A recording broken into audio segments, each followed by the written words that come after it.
and I'm really glad you're joining me today for a fascinating journey through recent scholarship, one that explores something pretty close to the edge of what a lot of us have ever thought about. Today, we're diving into a review of a pretty remarkable book by S.C. Sales titled Gateways, Exploring the Occult Realms of Altered Consciousness. The review unpacks and analyzes Sales's work, which covers, well, a whole universe of ideas about altered states of consciousness and what they might mean, not just neurologically, but spiritually, theologically, and culturally. So, what's the main problem or question Sales tackles in Gateways? In short, he investigates why human beings have been so fascinated with altered states of consciousness, from shamanic rituals and psychedelic experiences to mystical visions, trances, and modern rave culture, and not just the why in terms of brain chemistry, but whether there are real spiritual implications at play here. Are these altered states actually gateways to something good or bad?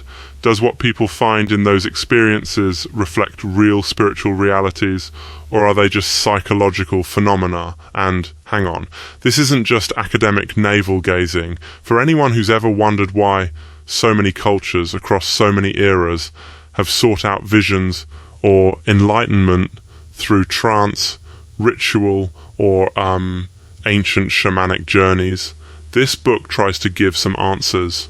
And what's more, Sales brings a lot of disciplines into conversation: anthropology, biblical studies, history, psychology, neuroscience, even some UFO literature. It's quite a ride. So how does Sales approach all of this? He starts by establishing what the occult actually means, not just in a spooky Halloween way, but as a broad set of practices and beliefs that promise access to hidden knowledge. He argues that these aren't neutral or harmless. In his view, they serve as spiritual thresholds or gateways that can open people up to deception or, as he puts it, counterfeit forms of enlightenment. One idea I found compelling in the review, again, is how Sales looks at the universality of serpent symbols across world myths. From ancient Egypt to India, from Norse legends to modern New Age spirituality, the symbol of the serpent keeps popping up, especially in contexts where people are seeking altered consciousness or spiritual transformation. Instead of thinking this is just a coincidence or some deep psychological archetype, Sales argues it points to a real ongoing spiritual conflict rooted in the biblical story of the serpent as an adversary. Makes you think, right? Another big strand in the book, as outlined in the review, is the way Sales distinguishes between biblical visions, the kind in the Old Testament prophets say, and the experiences sought by shamans or occult practitioners. His claim is that biblical visions are given by God, not induced by human effort, while altered states reached through ritual, drugs, or meditation are, self-engineered and possibly open people to deception or spiritual danger. But what about the science? Sales incorporates neuroscience and psychology. He points out that trance states, hypnosis, psychedelics, and so on seem to suppress certain parts of the brain and make people more open to suggestion or hallucination. But he cautions in the review not to assume that it's all just brain chemicals. He sees passivity of will as having bigger spiritual implications. There's also a fascinating passage about how different cultures interpret the same kinds of altered state experiences in wildly different ways. A luminous being in a vision might be called a spirit guide, a god, a Buddha, an alien.